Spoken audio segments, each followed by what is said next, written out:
welcome back to another episode of Hawk Off the Press. My name is Madison Hricik. I am the Iowa football beat reporter for the Gazette, and this week we have longtime Penn State beat reporter who has covered the Nittany Lions at just about every outlet you can imagine. Pretty This one much.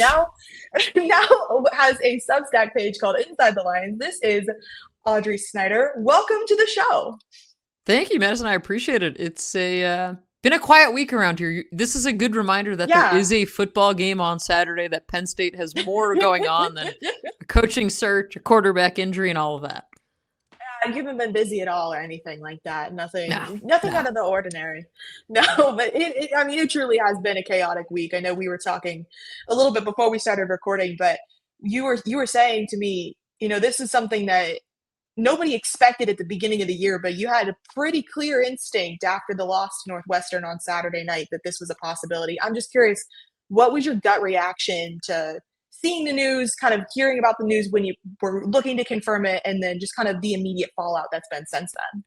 For sure. I mean, it was surreal, and it still is surreal. When Penn State sent out a graphic, it's either I think it was late Sunday night or early Monday, or it was like, "Thank you, Coach Franklin," and I was like, yeah, it's really it. I mean, I say that I felt pretty strongly about it Saturday night that he was going to be done, just because the fan response was so toxic in Beaver Stadium, and he's walking off the field and the fans are just relentlessly booing him. And it's this wasn't also the first time that it happened. You go back a couple weeks and they're tied with Oregon at the half of the whiteout and there's Fire Franklin chants, because it's hey, here's a big game, and a game that, Penn State fans have been waiting to see this team win a big game for years under James Franklin, and it didn't happen. And then obviously you followed up with UCLA with a loss, and then you followed up with a loss to Northwestern, and it's in my head, I'm thinking, you can't keep trotting this coach out there with this fan response. It's not fair to him, when you probably know as an athletic director that you're going to move on. And that was the impression that I got, and sure enough, by Sunday afternoon, it was final that Penn State fired James Franklin, and the coaching search is underway in mid-October. Not exactly what I was expecting when I picked Penn State to go 11-1 and make an appearance in the national championship game. But what I will tell you, Madison, when I picked 11-1, I said that the one loss could potentially be to Iowa, because Penn State has had a lot of difficulty over the years playing in Kinnick Stadium. Especially at night, it gets loud. I love covering games there. I absolutely think the atmosphere is awesome at Kinnick. I'm looking forward to getting out there this weekend. But yeah, now Penn State's got to go out there with a redshirt freshman quarterback, Ethan Grunkemeyer, who will make his first collegiate start. So yeah, slow news week around here. Nothing like the Big Ten to keep everybody on their toes. No, yep. I think the big reaction, more than anything else, specifically from a lot of Iowa fans, was wondering, how is that going to impact this game? Because not only did Penn State lose its head coach, that, like you said, I mean, this was a team that was expected to make a national championship game appearance, 3 months ago. Honestly, 3 weeks ago. They were the number 2 team in the country going into that Oregon game. But also, they'll be without Drew Aller. And that was a huge loss to that team as well. How has the team responded to that? You just spoke to a bunch of the players and interim head coach Terry Smith right before we recorded this. And so I'm curious, how has the team responded to the amount of mental adversity that they've had the last, 3 days? Yeah, it's been you could tell the raw emotions this week from players, from Terry Smith. In fact, Penn State, typically they practice Sundays and the players are off Monday, and they got the players together Sunday and had James Franklin, which was important to James. He wanted to be the ones to tell them that he was done. So he delivers that message Sunday afternoon at 1:45. The news goes public at 2. And Penn State did not practice Sunday. And interim head coach Terry Smith was yeah, these guys we're not doing this today. We cannot do this today. And so Terry said, every day since then, it's gotten a little more lively. And, he felt that Wednesday at practice that it was okay, it was a step better than Tuesday. It was a step better than Monday. But yeah, there's so much emotion around this. And there's also a sense of guilt from players. That's the one thing that really came up this week. And Terry Smith even hit on it Wednesday night. And he said, yeah, we all feel it, that if we would have played better, if we would have coached better, James Franklin still has a job. And we heard that from Penn State's senior center and team captain, Nick Dawkins. And Terry Smith got with Penn State's Leadership Council, which is like a group of typically older guys, but also some younger leaders on the team that the coaching staff appoints. And those guys met this week, and Smith's message to them was like, okay, we got to get our toughness back, we got to get our grittiness back, and we got to get our swag back. And this has been a team the last 2 weeks that just has looked lifeless. And, you talk about, can one loss really break a program? That's exactly what happened after that Oregon game. I mean, you go back to that and you're like, again, I think about it. This is an 18-day swing where you go from leading the Ducks in the first overtime, coming down to fourth down, where if Penn State gets a stop there, they beat Oregon. And honestly, and this might sound a little crazy, I think if they win that game, they're 6-0 right now. And you see the other side of it, and it's like they lost that game. They spent so much time preparing for that all off season, and this team just absolutely folded. So, yeah, so much adversity. You add the young quarterback into the mix. We have no idea what we're going to see from Ethan Grunkemeyer. And, it's also, too, like for all these guys, this is an audition for the next coaching staff. This is an audition for the transfer portal. For these coaches, it's, hey, where are you going to be coaching next year? Like, so much of this has spun toward the future, all truly in an 18-day span. Yeah, I mean, it really, when you think about it, and it has exactly been 18 days, it's mind-blowing because of that lead up to that Penn State Oregon game. That was a game that any college football fan, Big Ten, not Big Ten, casual, diehard, they had that game circled on their calendar for months since the schedule came out, just because everyone knew that was going to be the game. And for it to go that way, I honestly completely agree with you. I think if Penn State won that game, got that fourth down stop, that they would be a 6-0 football team right now. And this would be an entirely different conversation that we're having. But I think that your point to these players having a little bit of guilt and admitting that, I think that's something that maybe a lot of people might realize when you think about it, but maybe like it's not something that's been mentioned a bunch. And that's, I feel like so much of the emotional weight of this has got to be really interesting for you to cover. Somebody's been around with this program for so long. Have you seen something like this happen where you've noticed such a visible emotional change with the players like this? Yeah, I mean, this is a tough one just because, James Franklin was here for 11 plus almost 12 years, and you think about that point in a program, every single person in that football building, we're talking hundreds of people, right? Players, staffers, personnel folks, equipment managers, nutritionists, graduate assistant, personnel people, analysts, like he had a hand in bringing all of those people into that building. And he was extremely hands-on. Like there were not many things that he did not notice as a beat writer. Like you're thinking like tweets and lines and stories, like he saw everything. So yeah, like there's that emotional response, and obviously it's much different given the context of it. But I covered, the end of the Joe Paterno era and how that happened when I was a student. That was my senior year as a student at Penn State. And, you cover that. And then I covered Bill O'Brien when he was here in that season and the emotion when he left. And still, that was a small span. That was here for a year. And then you talk about somebody that's been here for almost a dozen years. Like it is talking to players Wednesday night. Some of the guys were like, yeah, we've known James Franklin 6-7 years. Like the tone of this week has felt like a wake. Like it really is a bizarre thing. And I wrote on my Substack today on Inside the Lions, I was like, it felt like we were all like eulogizing James Franklin this week. Like it was bizarre.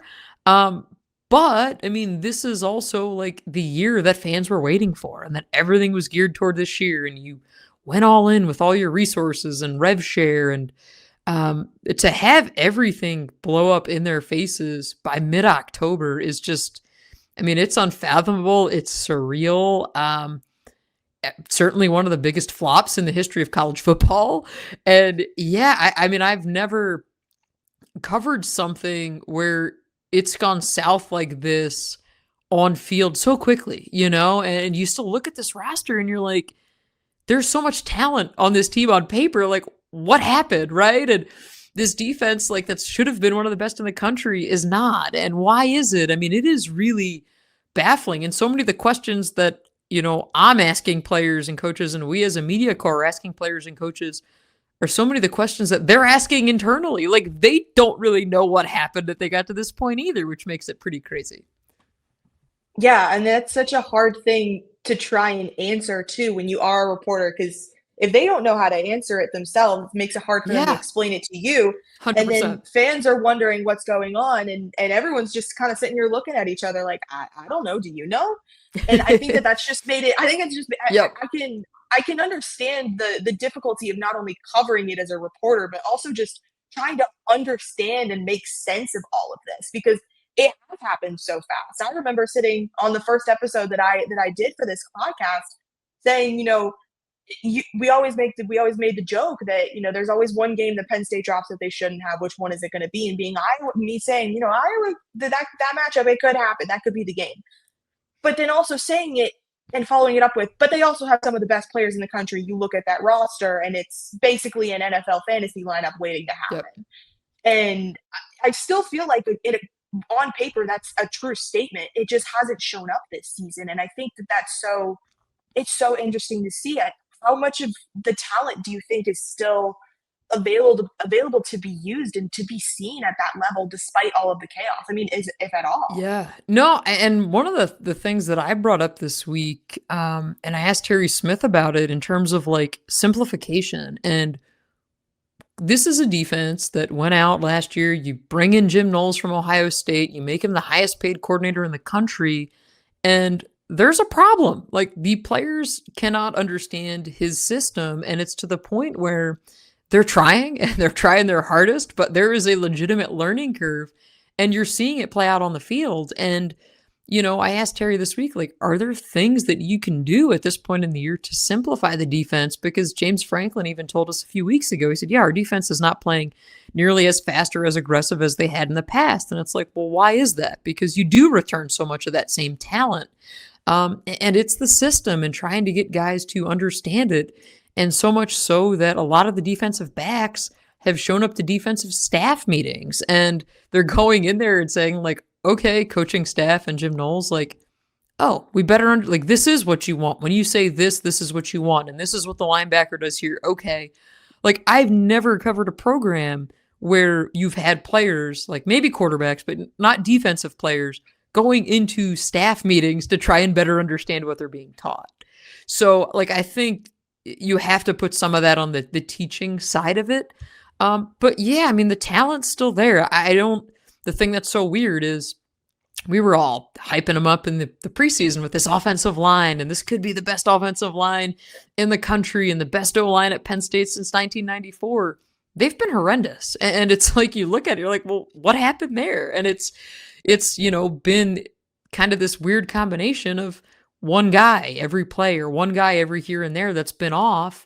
And that's impacted the run game, where they should have had the best backfield in the country with Nick Singleton and Katron Allen. And Nick Singleton has had a really rough year. And you say, well, why is that? Well, part of it is that it's the offensive line, but the other part is that he has a new position coach, and this new position coach that came in the winter is coaching him differently and trying to have him think more. Like, this is truly a team that has been overthinking this season. And you could see it. We could see it in non-conference play.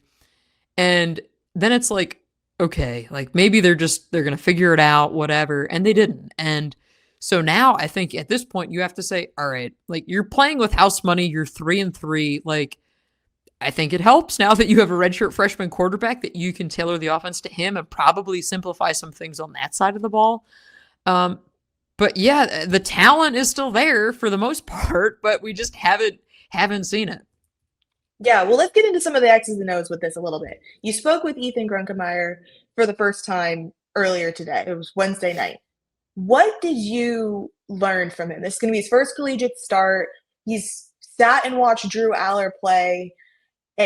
We really don't know anything about him. He's come in a couple times to the tail end of games. He finished the Northwestern game, but what did you learn about it? Do you see anything from him that maybe you might not know if you haven't been paying attention to Yeah. the tail end of every Penn State game. Yeah, I mean, it's interesting because there's a little more mobility there than there is with Drew Aller because Ethan's much smaller, big arm. Like I think this is somebody that they can push the ball down the field with. From a leadership and intangible perspective, I remember when he committed to Penn State and going to his high school and talking to him and watching a high school game. Like the guy's a leader, and talking to teammates this week, they're like, yeah, like we believe in Grunk. Like he's stepped in a talk about stepping into a bad spot. You come on the field with 4th and 3 with the game and essentially the season on the line against Northwestern, and your buddy Drew Aller just limps off to the sideline, is getting on a cart on the sideline and like, hey kid, you're up, good luck. I mean, that is what he stepped into last week. And did not move the ball anywhere on that 4th down. But I think there's some good things that they can build around with him just because of that mobility and the simplification. I think they need to get back to using their tight ends a little bit more. I think maybe we see that with a young quarterback come into play.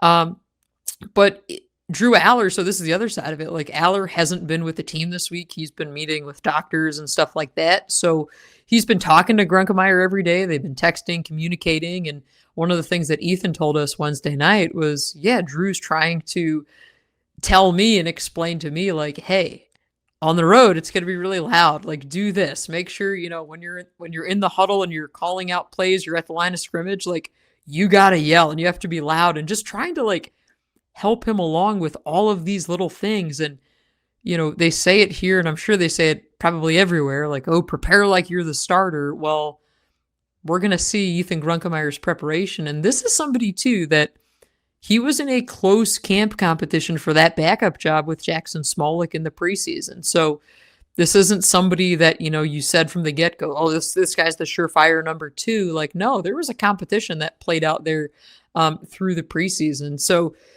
yeah, this is also an addition for Grunkemeyer for whatever next year brings, whatever the next coaching staff, if he's a fit for them or not. This is a massive opportunity. Yeah, and with kind of learning how to do all of this stuff, I mean, the competition in the preseason obviously heightens some of that expectation and maybe that pressure that he'll have to face. And then coming into Kinnick Stadium, which not only has Penn State struggled in playing at Kinnick Stadium in previous history, but that is an intimidating environment to play, as you were referencing earlier. How do you think this Penn State offense, as much as they've been dealing with bumps and bruises along the way, how do you think they're going to try and manage it? Do you see them handing the ball off more? Do you see them trying to use his arm? Where do you see that balance coming in?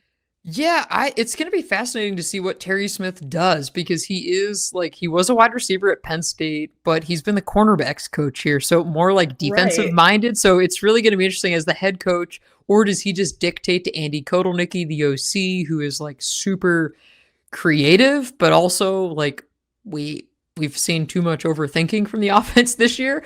So yeah, I'm curious how they kind of play it and what they want to do. I mean, here's the other thing, and this is going to sound super simplistic, but it blew up in Penn State's face when they were at Kinnick Stadium 4 years ago.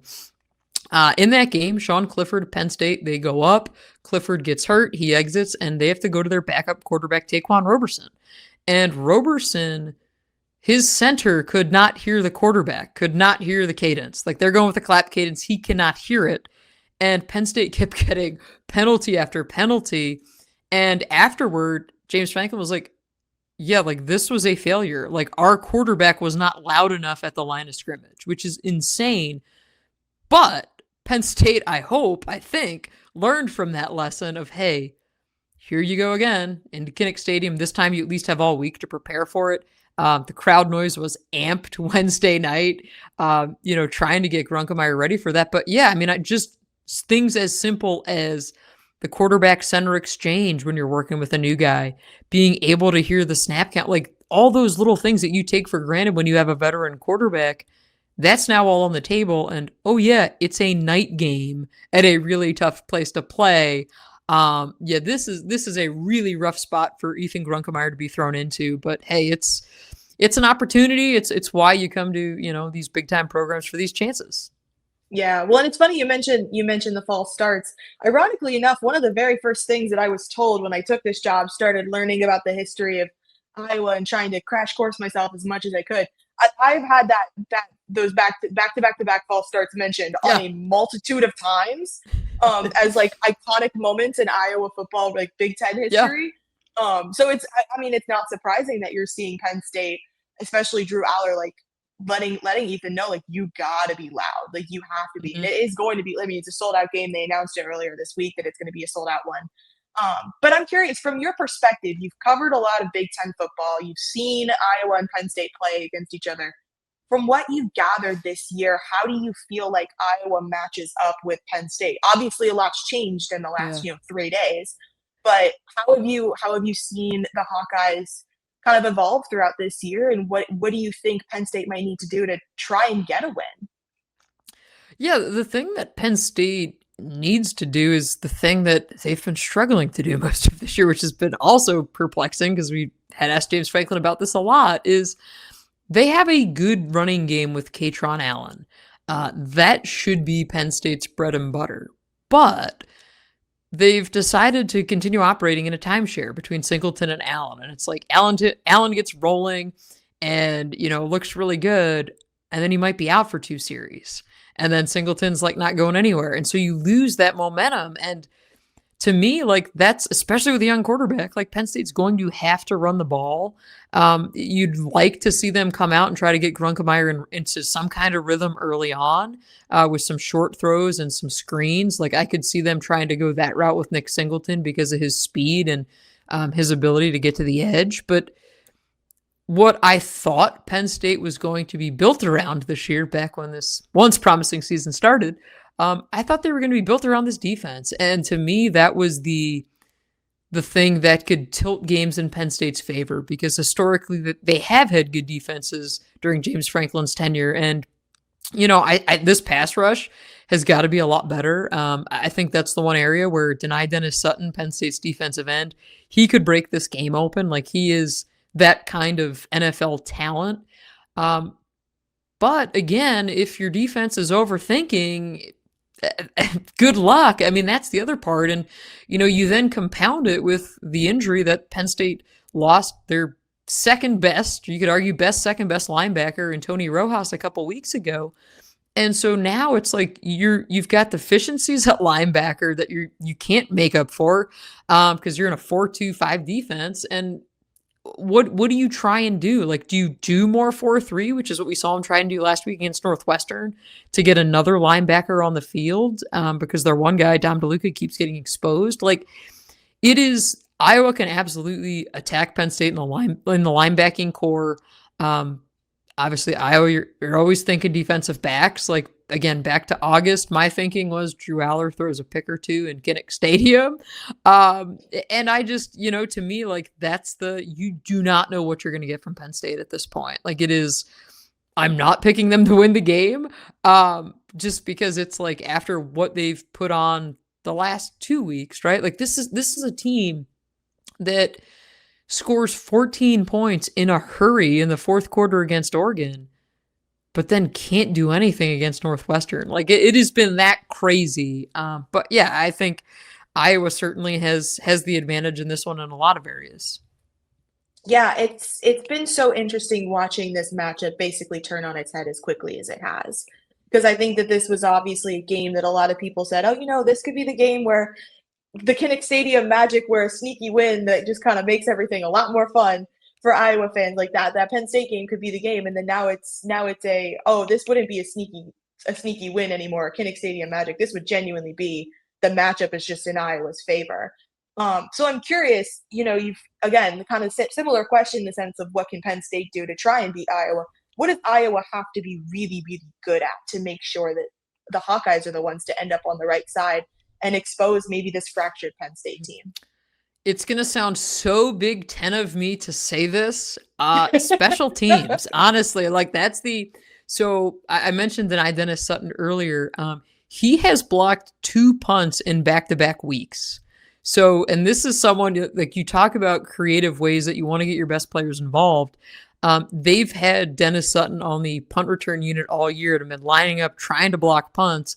Well, he does it against UCLA in a play that really gave Penn State life and brought them back into that game for a while. And then he did it last week against Northwestern. And it's like, okay, so in typical Big Ten fashion, you have that. But Iowa fans are going to remember this name, Devontae Ross, who was at Troy last year. He's a Penn State transfer portal wide receiver, torched Iowa last year. In fact, that game was the game that Penn State's coaches, when they were in the transfer portal looking at his film, they're like, all right, if he can do this against Iowa, like, we believe this guy can do it in the Big Ten. And Devontae Ross is Penn State's punt returner. Obviously, he had success doing that at Troy, too. He showed some really good signs of life back there this year, but he also muffed a punt last week that was critical. So, you just look at the ways that this game can change, and it feels like, I remember way back when I was a student at Penn State and Iowa comes in here and Adrian Claiborne, right, turns the game on its head because of special teams. Like, to me, you can't talk about Penn State, Iowa, and not talk about special teams. And I think that's the one area where, if you're Iowa, got to have your head on a swivel for 33 on those punt blocks because he's been absolutely on a tear. Well, you mentioned Devontae Ross in that Troy game. Kirk Ferentz was asked earlier this week, you're seeing the same guy again. What do you think about it? And he immediately was like, I don't remember where I was. I remember what I thought when I realized he was going to Penn State. And he had nothing but high praise for him and how well he played against Iowa last season. 2 touchdowns, one of them being special teams. It was an impressive performance, but you mentioned his ability on special teams. If we're going to talk about punt returners, you could also talk about Caden Weeden for Iowa and what he's been able to do. Do you see Penn State trying to avoid punting to Caden Weeden? Because there have been a couple times where some teams will punt to him and sometimes it hasn't happened. And I'm curious to hear your take on how you would think Penn State would maybe handle both scenarios. Yeah, you know what? And this is also kind of definitely weird, but James Franklin kept banging the drum for like the last several weeks that Penn State special teams has been the most consistent unit on the team. And I kept saying, well, yeah, because the offense and defense are a mess. Like, I got it. But like Penn State is capable of making some big time special teams plays. But the other thing that Iowa fans will get a kick out of is Penn State's punter, Gabe Nwosu, is a massive human being. Like, he looks like a defensive lineman. So they will absolutely love watching him punt. Super talented kid, big leg. In fact, if Penn State goes for like a 55 plus yard field goal, he'll be the guy doing it as opposed to their field goal kicker. I think special teams coordinator Justin Lustig would probably try to pin him in and not punt to him. But I'm also curious what kind of chances, and this is just like Penn State as a whole, what kind of chances do they maybe take in this game that we wouldn't see if they were more competitive, if they still were in the playoff race? Because they were on the receiving side of this when they went out to UCLA, where UCLA goes up 7-0 and then comes out right away and rips an onside kick that Penn State was totally caught off guard by. Like, I just wonder if you're Penn State, your coach is fired, you're 3-3, do you try to create some opportunities for yourself on special teams maybe? Just kind of something to maybe think about. No, I completely agree, because I was even saying it earlier this week, UCLA turned around and they did their performance against Penn State after their head coach was fired.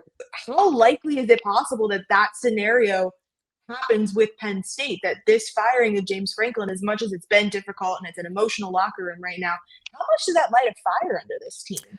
Because they're not playing in a sense of, like you said, they're kind of playing with house money with a 500 record, and they're now auditioning for whatever their future may hold. So how much of that just kind of goes into, let's just see what happens? For sure. And I think Penn State's probably going to be one of two extremes Saturday night. It's either going to be, hey, this is a galvanized group, and they were even talking about, let's go win it for James Franklin. Let's show a kind of team that we thought we are, that we think we still are. Or it's, hey, we're done. We're totally out of this. This season is not what we thought. We're folding. I think you're going to see pretty early on what they are. But I will say interim head coach Terry Smith, I think, is the right guy for this job, right temperament for it. And he said, he's like, when you guys come and talk to me Saturday, you're not going to be asking about effort and toughness. That's that's the one thing we are going to have correct. Like, we might not win the game, but like, you're going to see these guys playing tough. But yeah, I mean, I also too, and like, I don't have the answer to this, but like, how does James Franklin watch the game Saturday night? Does he watch it? I think so. I would imagine so. That's got to be a weird experience for him too. And you know, there's just so many layers to it. And Terry Smith told us that he reached out this week to Penn State's last interim head coach, Tom Bradley, who of course took over for Joe Paterno at the end of that 2011 season. The thing that's so interesting, and I said this a couple weeks ago when James Franklin was still the head coach, after they lost to Oregon, after they lost to UCLA, I said, wouldn't the funniest thing be if this is the Penn State team that finally beats Ohio State when like it really doesn't matter? And I think that scenario is still at play because Penn State in 2011 with interim head coach Tom Bradley went out to Columbus, beat the Buckeyes. So yeah, I mean, like you could see a spirited team, a team that looks like, you know, that they're angry. Like I do think that's the other piece of this is Terry Smith said, yeah, like this is the sport where you can go and let your aggression out. And you could definitely sense that anger and the anger in, hey, like the athletic director came in here this week and fired our head coach. Like there's certainly some, you know, some anger with that too. So I think we're going to see early, you know, what they are. But yeah, it is so tough to even try and figure this team out. But then you add the emotional complexity to it, and it's like, good luck. Yeah. The last question I have for you here. Obviously, the major national side of this is how this fallout is going to happen. The audition for Terry Smith to potentially even be in the conversation of taking over this program after he finishes this interim spot. Who does Penn State look at maybe outside of the university, if it's Matt Rule, if they try to give a call to Curt Cignetti or whoever else they might have on their list. But how much of the national conversation could potentially impact the rest of Penn State season, even just beyond the Iowa game? Obviously, there's a lot going on right now. You're seeing recruits on a national level all of a sudden starting to make these decisions. You're seeing so much of this fallout happen. How does anybody kind of sort through all of this fallout that's going on while also trying to prepare for a Big Ten football game? Yeah, it's crazy because I mean, there's so many layers to it, and you know, I think the other part is the timeline, right? Like it is October 15th, and you're like, oh, like this is insanely early to start a coaching search. You know, so if you're Penn State, you do it now, and you say, okay, like it gives James Franklin an opportunity to figure out what he wants to do next year.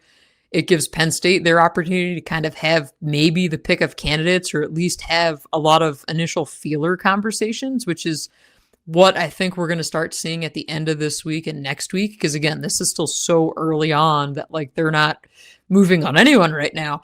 But yeah, Matt Rule is absolutely in that conversation. He's very close friends with Penn State's athletic director, Pat Kraft.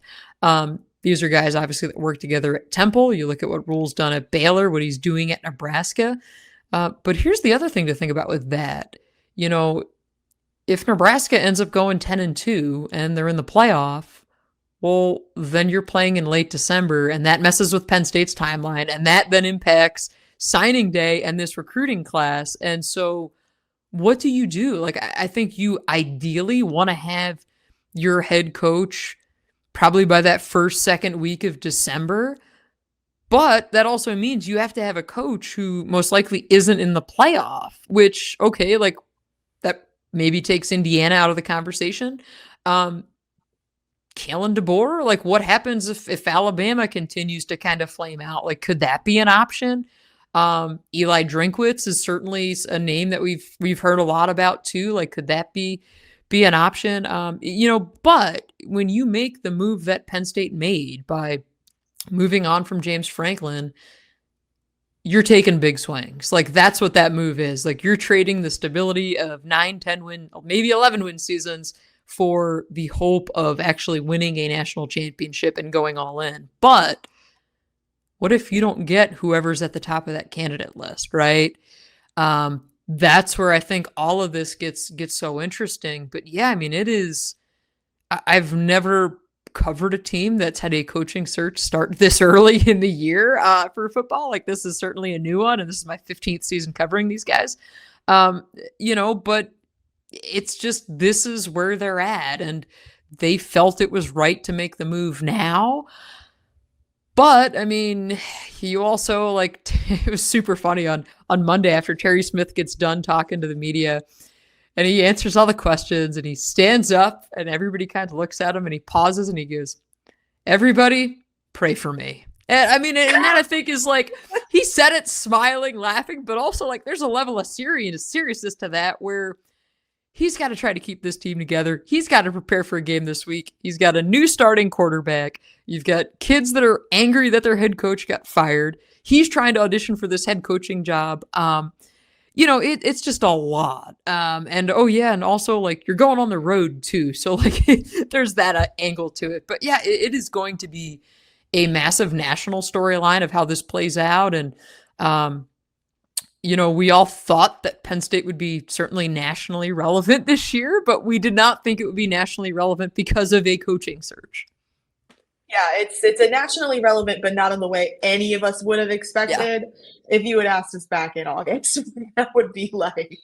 Yeah. Well, Audrey, I greatly appreciate your time. This has been such a great conversation. Hope you have a safe trip out here this weekend. I know that you said that you've been traveling every week, and you got a flight Thursday afternoon. So Looking forward to having you out in Iowa City. If you all like this content, Hawk Off the Press comes out every week, as well as my newsletter with the exact same name that has all of the content that myself and the rest of the Gazette sports staff does regarding Iowa football. Thank you so much for watching, and we will see you next time.